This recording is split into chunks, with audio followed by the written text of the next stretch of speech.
My name's Julie. I was the first kid Mom had, back when she was still figuring out her life. She married young, straight out of high school, to my dad, Thomas. They were all about love and less about money, which didn't seem to work for her long. I was still toddling around when she met Richard, a guy with a wallet as thick as a brick and a fancy car to boot. She left Dad, took me, and never looked back, except to collect the alimony checks. Richard seemed alright at first, always bringing me little treats and letting me play in his big office filled with shiny things. But Mom, she was different around him. She always had this look on her face when she saw me, like I was a reminder of a life she wanted to forget. One evening, I remember hearing them talk in the kitchen while I was supposed to be watching TV. "She's too much like Tom," Mom said, her voice sharp. "Always asking questions, always looking at me like he used to." I didn't understand then, but it stung, hearing her talk like I was a problem. I loved my real dad, sure. He lived in a small apartment across the city, but every moment with him was a blast, even if we were just kicking a ball around in the park or eating cheap pizza. Mom's words that night stayed with me, and the way she'd say things only got sharper. "Can't you do anything right?" was a favorite of hers whenever I tried to help around the house or did my schoolwork in the living room. My dad, though, he was different. "You're doing great, Julie," he'd tell me every time I showed him my grades or a drawing from school. "Don't let anyone tell you different." Life at Mom and Richard's got more strained when I started school.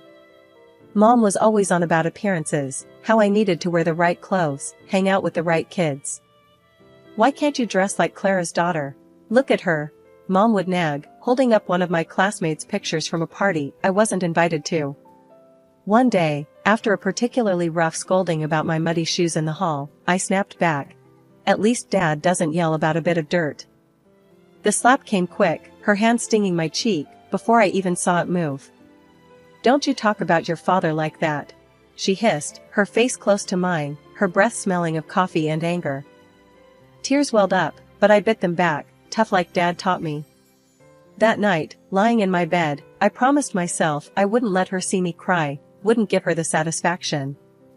When Mom announced she was pregnant again, the house took on a weird vibe, like everything was suddenly about to change, but not necessarily for the better. She had this glow people talk about, but it never seemed to shine my way. "I'm having a baby with the man I love, Richard. It's going to be perfect," Mom cooed one evening, rubbing her belly as Richard beamed like he'd won some kind of prize. Richard, ever the charmer, chimed in. "We'll need to redo the guest room. Make it fit for a little princess." My heart sank a bit. That was my room they were talking about, my little corner in their world. "What about my room?" I asked, trying to keep my voice steady. Mom shot me a look, her smile tightening. "You can move into the smaller room, Julie. It's only fair. The baby will need the space." Fair. The way she said it made it sound like a done deal, no room for arguing. So, I moved. Packed up my stuff and relocated to the smallest room in the house, barely bigger than a closet. The months flew by, and soon Lily was born. She was all anyone could talk about. "Isn't she just the most beautiful baby you've ever seen?" Mom would gush to her friends over the phone, cradling Lily like she was made of the most precious porcelain. "Yeah, she's cute," I'd mutter, trying to make myself part of the conversation. Cute was an understatement.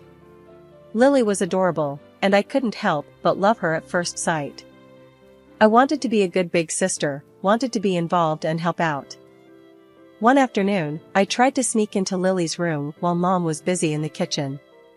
I tiptoed in, peering over the crib at my baby sister, who was gurgling happily. "Hey there, Lily," I whispered, reaching a finger to let her grab. Mom must have heard me because she was suddenly there at the door, her voice sharp as a knife. "What are you doing, Julie? I told you, you need to ask, before you go into her room." "I just wanted to see her," I protested, feeling the familiar sting of tears pricking my eyes. "I wanted to help." Dad was different. During one of my weekends with him, I opened up while we were having pizza at our favorite spot. Mom's always on edge with me around Lily. It's like she thinks I'll break her or something. Dad chewed thoughtfully, then said, "You know, Julie, some folks just have a hard time sharing love. It's like they think there's only so much to go around. But listen, you got a whole lot of heart. Don't let your mom's ways make you think otherwise." His words helped a bit, but back at Mom's, the distance between us grew. Even when I tried to share stories about school or friends, Mom's attention was always split, always half listening, half watching Lily. One day, I came home with a school award, second place in the science fair. I was buzzing, clutching the certificate like it was a ticket to their approval. "Look, Mom, I won this," I exclaimed, holding it out to her as she fed Lily. "That's nice, dear," she said without looking up. "Put it on the fridge or something." "Or something," I echoed to myself, the words hollow. I stuck the certificate on the fridge, a bit crooked, and stood back. It was just another piece of paper to them, just another day in the shadow of Lily. Things were pretty rocky at home by the time I hit high school. Between Mom's cold shoulders and Richard's indifference, I felt more like a guest than a family member. It was around then that the bomb dropped. Mom decided it was time for me to go live with Dad permanently. The day she told me, we were having dinner. It was one of those rare moments where it was just her and me at the table. Richard was late from work, and Lily was already tucked in. "Julie, we need to talk about your future," Mom started, pushing her food around her plate with a fork. There was no warmth in her voice, just a cold, businesslike tone that immediately put me on edge. "What about it?" I asked, trying to sound casual, but my heart was racing. "We've been discussing things, and we think it's best if you move in with your father. With the new baby coming, things here are, well, they're complicated." I almost choked on my water. "Move in with Dad? But why? I thought everything was fine here." Mom sighed, a sound that seemed to carry all her impatience. "Look, Julie, you're not a child anymore. You need a space of your own, and we can't provide that here, not with the new situation. It's cramped, and frankly, the financial burden is more than we expected. It's better for everyone this way." I pushed my plate away, no longer hungry. "And what about school? My friends?" "You can go to a new school. Make new friends," she said, as if it were that simple, as if I could just erase my life and start over with no problem. The next few weeks were a blur. I packed up my things, my world shrinking into boxes, books, clothes, the few keepsakes that meant something to me. Richard barely said goodbye, and Lily, too young to understand, gave me a confused hug. Moving day was tough. Dad lived on the other side of town in a modest apartment. It was clean but cluttered with memories of a life paused since Mom left him. He was standing there, waiting for me with open arms and a worried smile when I arrived. The apartment was nothing like the house I'd grown up in. My new room was half the size of my old one, with walls that needed paint and a window that looked out at a brick wall. But it was quiet, and Dad was trying. The first day at the new school was brutal. As I walked down the crowded hallways, I could feel the stares, hear the whispers. "That's the new girl," they'd say, as if I were some kind of oddity. In class, I kept to myself, doodling in my notebook, trying to block out the murmurs. When the bell rang, I was the first out the door, not wanting to linger. At home, Dad noticed my mood. "How was school?" he asked, trying to keep his tone light. "It was fine," I lied, shrugging off my coat and dumping my bag by the door. "If it gets tough, you tell me, okay? We're in this together. You're not alone, Julie." His words meant a lot, but the loneliness I felt was deep, gnawing. It wasn't just about missing my old friends or the big house. It was about feeling unwanted, pushed out, because I was too much of a burden. Adjusting to life at Dad's wasn't easy, but I figured out pretty quick that if I didn't pull myself together, things would just get worse. I woke up one morning, looked around my cramped room, and decided it was time to take charge of my life. "No one else is gonna do it for me," I muttered under my breath. Dad noticed the change in me almost immediately. Over breakfast one day, he looked up from his coffee and said, "You're looking more determined these days, Julie. What's on your mind?" I stirred my cereal around, thinking about how to word it.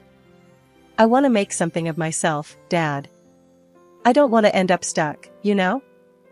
He nodded, a serious look crossing his face. I hear you, kiddo. So, what's the plan? That scholarship, the big one for the top students. I'm gonna get it, I declared, more to convince myself than him. Dad's smile was all the encouragement I needed. If anyone can get it, it's you.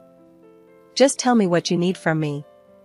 School was tough, with long hours spent catching up and even longer evenings buried in books. My teachers noticed the shift, even the tough ones seemed to respect the grind.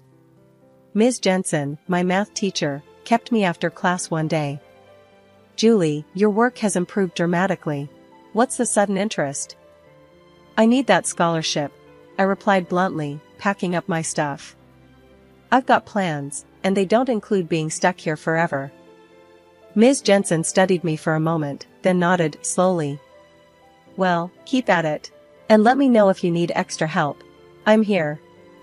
Making friends wasn't easy, but I managed to find a few people who didn't seem to mind that I wasn't all fun and games. During lunch, I'd sit with Maria and Luke, two kids who weren't exactly at the top of the social ladder, but knew how to laugh. So, Julie, you're like a library ninja now, huh? Luke joked one day, nudging me as we sat down with our trays. I cracked a smile. Yeah, gotta be stealthy if I want to snag the best study spots. Maria chimed in, her voice soft but sincere. It's cool what you're doing, Julie. Most wouldn't bother. The days rolled into months, and the pressure mounted as application deadlines drew near. Dad was my rock, always there with a hot meal and a listening ear whenever the stress got too much. The day I got the scholarship letter, my hands were shaking as I tore it open. Dad was right there, holding his breath. I scanned the words, my heart pounding in my chest, and then I whooped so loud I swear the neighbors heard. I got it, Dad. I got it. I jumped up, the letter flapping in my hand like a flag of victory. Dad swept me up in a big hug, laughing and cheering right along with me. I knew it. I knew you could do it. As I packed up my things for college a few months later, I felt ready. The future was bright, and for the first time, it felt like it was truly mine. I was leaving, but I was taking all these lessons, all this love and hard-earned wisdom with me. After graduating with honors and establishing a solid career, I felt like I was finally on stable ground. I was 28, doing well professionally, and had just started seeing a wonderful guy from work, Jack, who had been nothing but supportive. Then, out of nowhere, my mom called. We hadn't spoken much since I moved out, but suddenly here she was, back with a request, or more like a demand. Julie, your sister Lily is going to college in your city. We've paid her tuition, and we think it'd be best if she stayed with you, Mom said, her tone making it clear this wasn't just a suggestion. I hesitated, memories of our strained relationship flashing through my mind. But I wanted to believe things could be different. Okay, Mom, I'll help Lily out. It might be nice to reconnect, I responded, trying to keep any skepticism out of my voice. Lily moved in a week later, and right off the bat, it was clear we were worlds apart. She was as stunning as ever, obsessed with her appearance and the kind of lifestyle that screamed high maintenance. She brought with her a suitcase full of expectations and a personality that demanded they be met. Can you make sure we have almond milk and kale? I'm on a special diet, Lily mentioned casually on her first evening, examining her reflection in the mirror. Sure, I'll add them to the grocery list, I replied, trying to accommodate her. But living with Lily was more challenging than I'd anticipated. She partied like there was no tomorrow, often stumbling in at dawn, her carefree laughter echoing through the apartment while I lay awake, anxious about meetings and presentations. One afternoon, Jack came over as Lily was prepping for another night out. I noticed how she smiled at him, a little too sweetly, a little too long. Jack waited until she left to speak up. Julie, I think Lily's got the wrong idea about me. She's been, well, flirty. I felt a mix of anger and embarrassment. Thanks for telling me, Jack. I'll talk to her. When I confronted Lily, her response was a dismissive laugh. Oh, come on, Julie. I'm just being friendly. Besides, can I help it if he likes me back? That's my fiancé, Lily. You need to respect that. I shot back, my voice firm. Her laugh chilled me. Julie, I'm used to getting what I want. Always have been. That was the last straw. I couldn't live like this, feeling like I had to guard my life from my own sister. You need to find another place to live, Lily. This isn't working out, I told her, my decision final. Lily stormed out, slamming the door behind her. Within an hour, my phone rang. It was Mom, her voice cold and sharp. You're such an envious girl, Julie. Can't stand to see your sister happy, can you? I just want respect, Mom. That's all, I replied, but I might as well have been talking to a wall. After that, things went quiet with Lily. I heard through the grapevine she dropped out of college and was floating through her social circles on charm and whims. As for me, I refocused on my life with Jack, my work, and the peace of rebuilding my boundaries. 2 years had flown by since I last tried to patch things up with my family. Things were going well for me, I was moving up at work, and life with Jack was better than ever. That's when I heard the news about Lily. She had dropped out of college and was getting married to some rich guy she'd met. Feeling a mix of curiosity and goodwill, I picked up the phone to call home and offer my congratulations. It was my mom who answered, her voice cold and distant as always. Mom, I heard about Lily's wedding. I just wanted to say congratulations. I started, trying to keep my tone light. Well, don't bother. We're not waiting for you at the wedding. It's for rich people only, and we don't need any beggars there. She spat out, her words cutting deep. I clenched the phone a little tighter, feeling the old sting of rejection. Really, Mom? That's how you're going to be? What did you expect, Julie? You've always been the difficult one. Just stay away, she said before hanging up. I stood there, phone in hand, the dial tone echoing in my ear. The hurt was palpable, but I wasn't going to let it ruin me.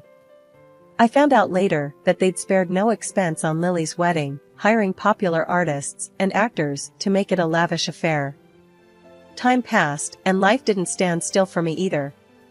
Jack proposed, and suddenly I was planning my own wedding, nothing extravagant, but every bit filled with love and sincerity. I called Dad to share the news. He was overjoyed. Julie, that's wonderful. You bet I'll be there. Wouldn't miss it for the world, he said, his voice brimming with happiness. Encouraged by Dad's reaction, I made one last attempt to bridge the gap with my mom. I dialed her number, my heart racing as I waited for her to pick up. Mom, I'm getting married. I want you to come, I said, holding my breath. Her reply was as chilly as a winter breeze. No, Julie. I'm not interested in attending some modest gathering of losers. Count me out. I swallowed hard, fighting back the hurt. All right, Mom. Take care, I said, and hung up, knowing it was probably the last time I'd invite her into my life. Our wedding day was simple but beautiful. Dad walked me down the aisle, his presence a steady comfort. The room was filled with genuine smiles and heartfelt congratulations, a stark contrast to the grandeur and coldness of Lily's wedding spectacle. Our modest reception was filled with laughter, dancing, and stories. Jack and I mingled with friends and family who loved us for who we were, not for the money or status we brought. Life was moving along sweetly. Jack and I were thrilled to be expecting our first child. It was during this time, one ordinary afternoon, that my phone rang, and the voice on the other end turned my day upside down. It was Mom, and she was not calling with congratulations. Julie, you have to take us in. We're desperate. She blurted out without even a hello. Mom, what's going on? I asked, although part of me didn't want to know. It's all gone wrong. Richard's business tanked. We mortgaged the house for Lily's wedding, and now it's all just gone. And your sister's marriage is over. Her husband kicked her out, and he's demanding money for her cheating. She explained hurriedly, her voice edged with panic.